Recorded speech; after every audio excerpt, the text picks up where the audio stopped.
स्वतः टिपूनं आपल्या सरदाराला लिहिलंय, तुला हे माहित नाही का, मी मलबारमध्ये मोठा विजय मिळवलाय, 1,00,000 हिंदूंचं इस्लाममध्ये धर्मांतरण केलंय, मी लवकरच त्रावणकोरच्या राजावर आक्रमण करणार आहे, त्यालाही इस्लाम कबूल करायला लावीन.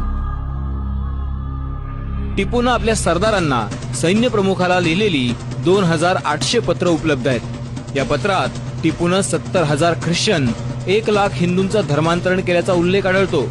22 मार्च 1978 टिपू अब्दुल खादर या सरदाराला लिहितो, 12,000 हिंदूंचं इस्लाममध्ये धर्मांतरण करण्यात आलंय, त्यात अनेक नंबूदरी आहेत, ही माहिती हिंदू समाजात सर्वत्र प्रसिद्ध केली पाहिजे.